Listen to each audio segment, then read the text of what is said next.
nido del cuco.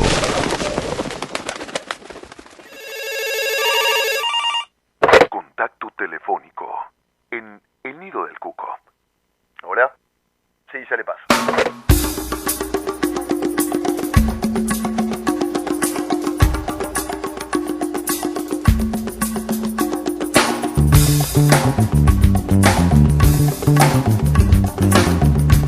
El lujo que tiene el nido del cuco de rescatar a los cucos que andan ahí polulando por el Gran Buenos Aires y aledaños, tirando sus cosas, haciendo su arte, su vida, generando, y ahí están ahí para ser recibidos por este nido que abre sus puertas cada jueves de 21 a 24 por la FM Freeway.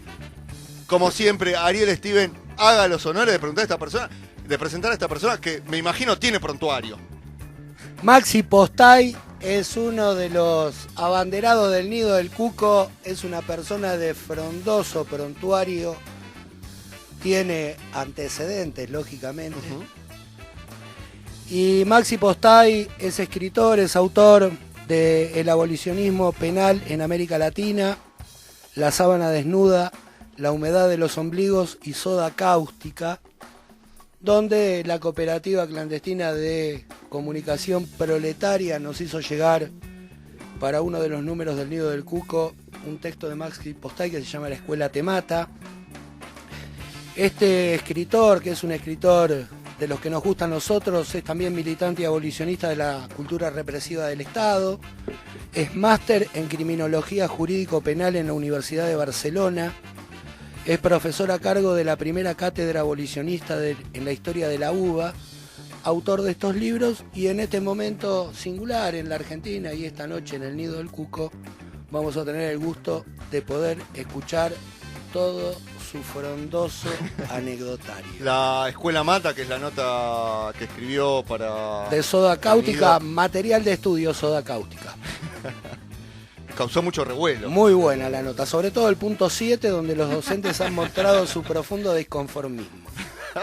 Sí, recibimos mucha queja del gremio. Pero bueno, no quiero ponerme a recordar. La multicolor en pie de guerra, señor. Es que esto es un tema muy complejo, el tema de la educación, que ahí Maxi lo toma desde un lugar radical, para usar una palabra antigua, que es necesaria en un cierto punto. El tema con estas personas es que es necesario escucharlas y ver qué están pensando, porque nos dan versiones de las cosas que pasan. Maxi Postay, ¿cómo estás? ¿Cómo andan? ¿Todo bien? Sí, bien. Todo bien. Gracias por atendernos, viejo. No, bueno, gracias a ustedes por llamar. Maxi, nos llegó material suyo de manera fraudulenta de un libro que usted editó que se llama Soda cáustica. Sí. Hacíamos referencia a los libros que usted había escrito. Y hay algo que nos interesa mucho en un posteo que figura en Facebook, donde usted hace una declaración interesante, donde citó que Macri es Dios y viceversa. Sí. Bueno, sobre todo teniendo en cuenta de que usted ha sido una persona que también ha llevado adelante estudios con respecto a lo que son libros y versículos de la Biblia, por ejemplo, en la Biblia del pueblo de Dios, estudios sobre el Antiguo y el Nuevo Testamento, acontecimientos.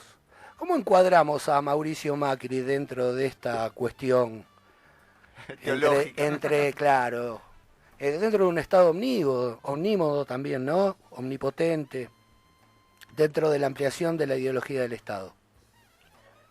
A ver, ese texto lo escribí cuando Macri cumplió 2 años de gestión. Uh-huh.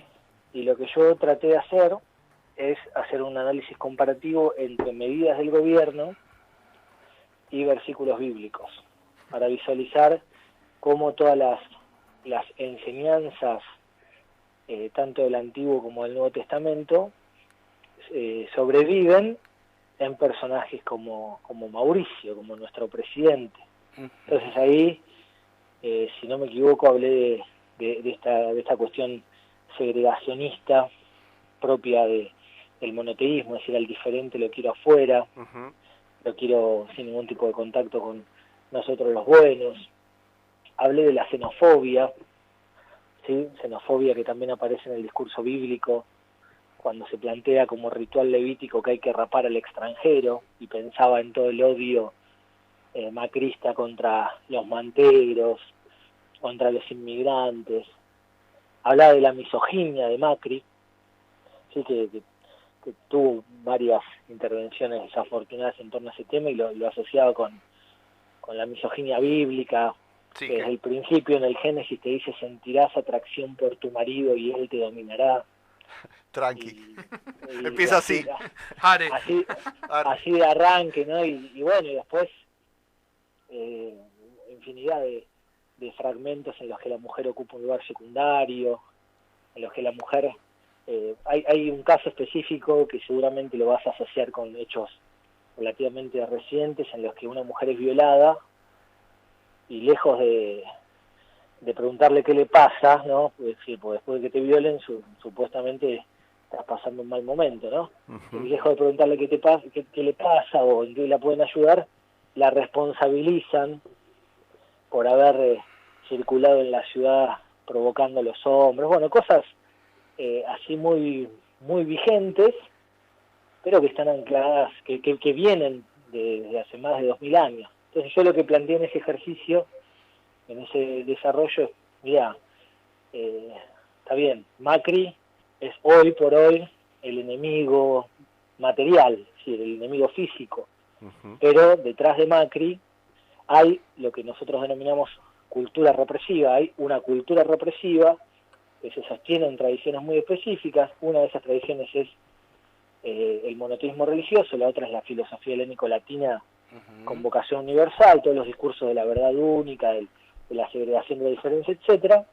Pero también tengamos en cuenta, y este es quizás el punto más interesante, que no solo atraviesa a personajes como Macri la cultura represiva, sino que también la cultura represiva la vemos en el kirchnerismo, en la izquierda, e incluso se manifiesta en espacios donde supuestamente no tendría que manifestarse, como el anarquismo o los feminismos. ¿Y por qué sucede eso? ¿Por qué se expresa eso en movimientos a priori populares o movimientos de ruptura como el anarquismo? ¿Por qué también se extiende eso? ¿Se extiende de la misma manera? ¿Qué formas toma?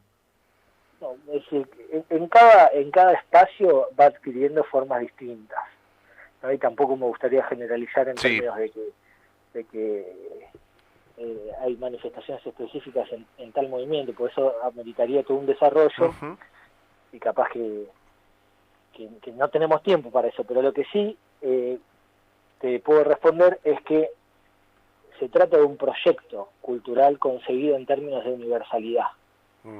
¿Qué quiere decir esto? Que la cultura represiva se piensa a sí mismo como una manera de entender el mundo que debe atravesarlo todo, ¿sí? La idea de la totalidad. Vos recordás el fragmento bíblico en el que hay un pastor con 100 ovejas, ¿sí? Y una se pierde. Sí, deja la majada para buscar a la perdida. Exactamente. Se queda con 99, pero se va una. ¿Y qué hace? ¿Conserva las 99 para preservarlas y, bueno, no perderlo todo? No. Va a buscar a la oveja número 100.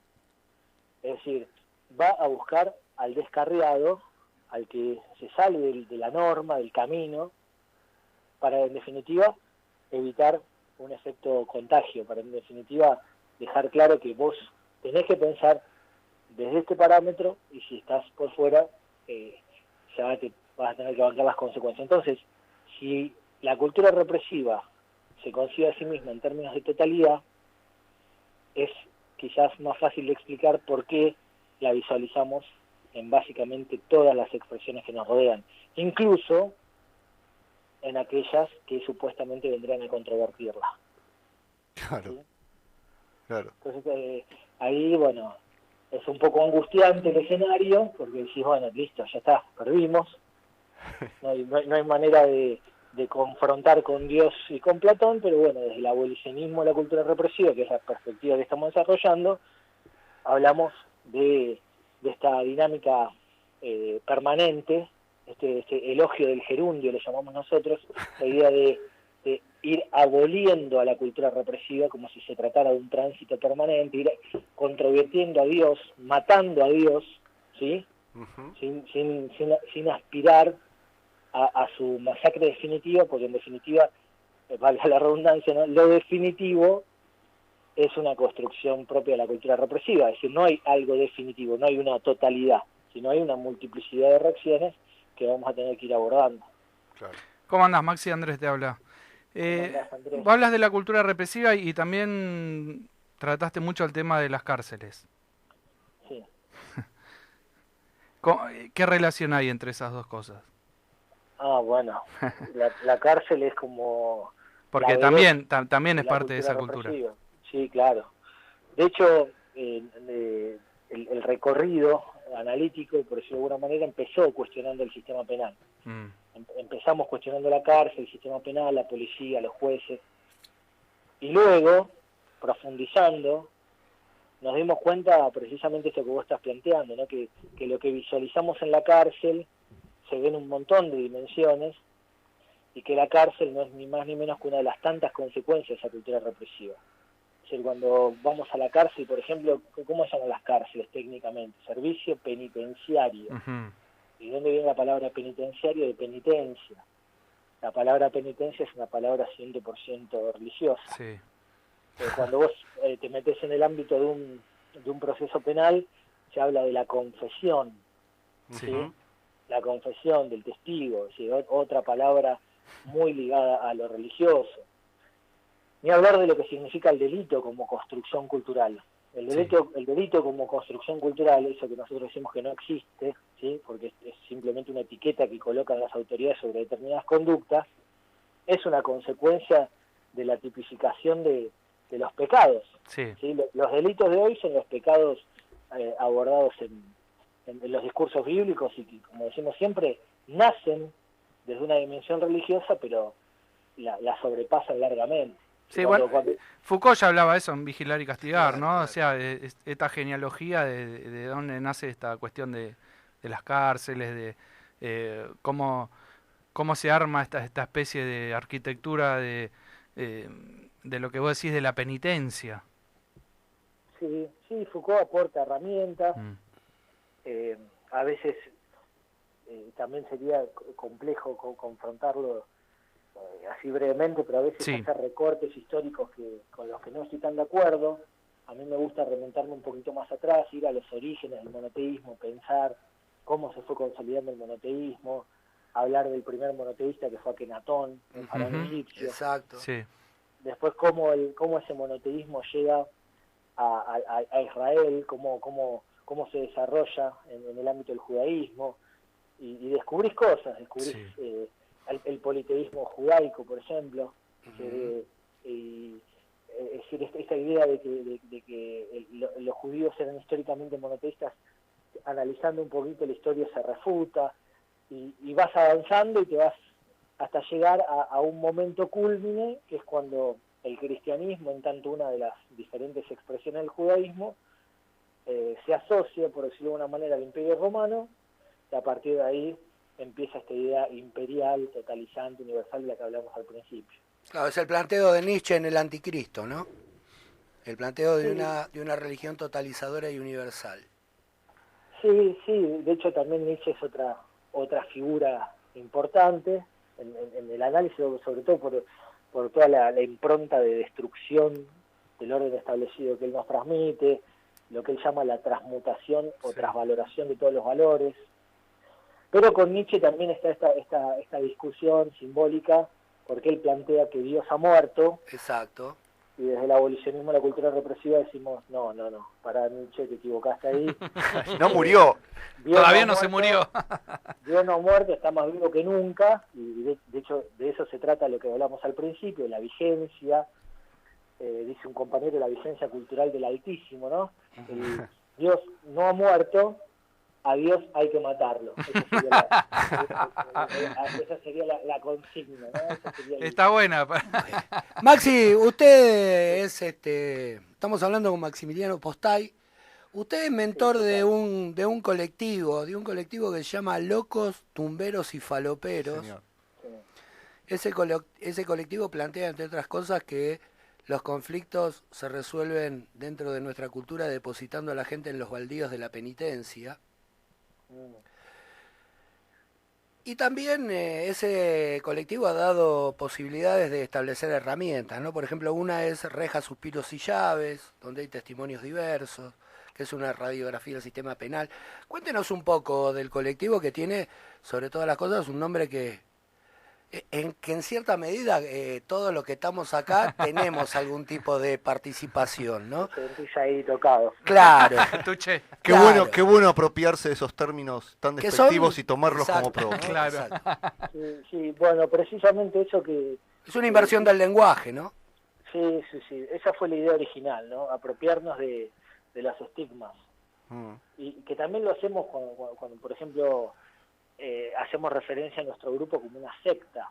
No sé si pudieron ver, nosotros decimos secta LTF también porque un juez en algún momento nos dijo que éramos una secta, entonces empezamos a investigar, bueno, ¿qué son las sectas? Los grupos de personas que controvierten el orden establecido, listo. Somos Sí, eso. somos una secta. Tenía razón el juez. Claro, gracias.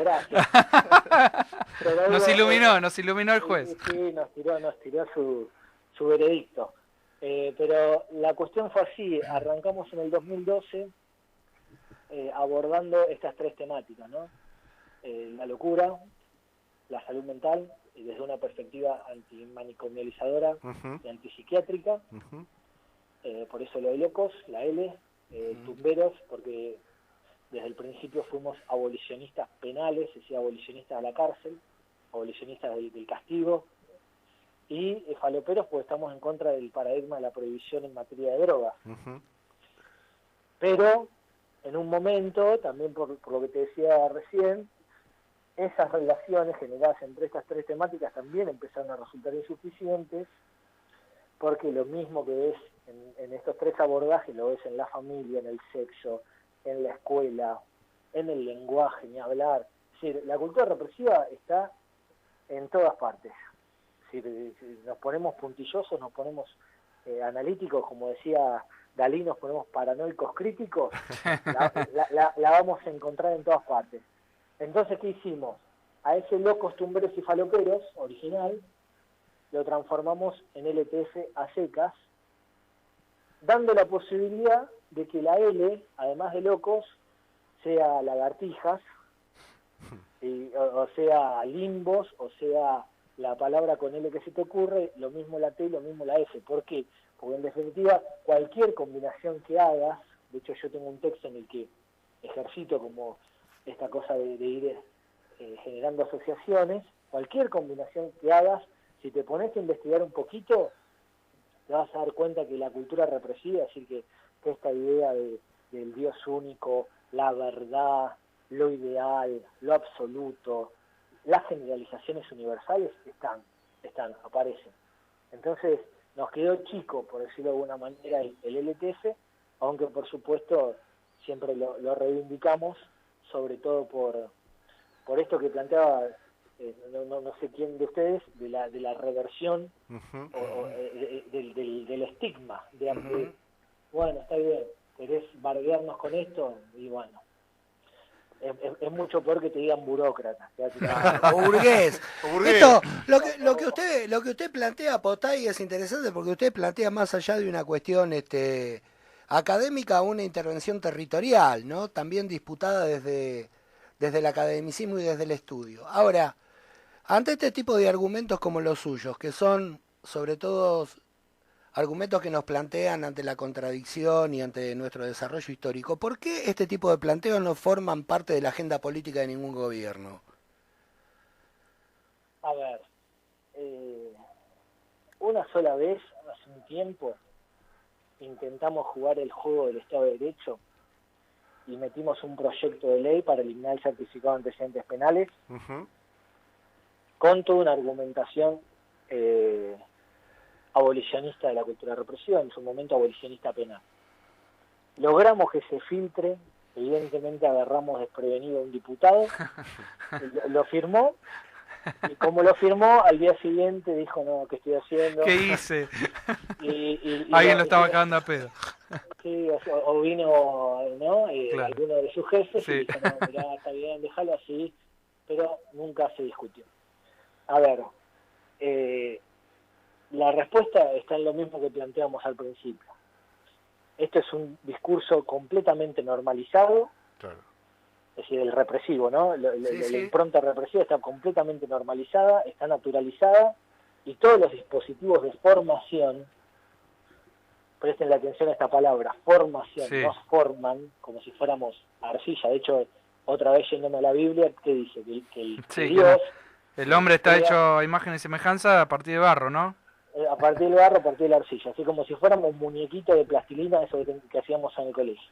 Bueno, entonces, la norma naturalizada a partir de esos dispositivos de formación nos lleva a un escenario en los que pensar por fuera del paradigma represivo nos genera una angustia tremenda, una angustia tremenda e inmovilizante, cuando en definitiva lo único que decimos nosotros es, mirá, presta atención, date cuenta de que hay una multiplicidad de factores en escena, no te cases con el discurso de la verdad única, y date cuenta que todas estas clasificaciones que nos rigen, el delito, la locura, incluso la enfermedad, incluso las categorías hombre y mujer, ¿sí?, están atravesadas por esta dinámica.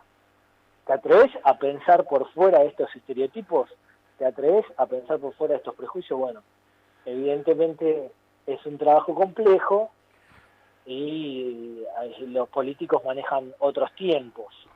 Ahí está, sí, ahí está el desafío. Lo tiró Maxi Postay, Bien, abogado, escritor, impresionante, colaborador ocasional de la Claro, revista apareció un El texto, Nido del robamos Cuco, un texto de Postay. que causó revuelo. Maxi, te mandamos un saludo, muchísimas gracias por la comunicación y te vamos a volver a molestar en algún momento. Sí.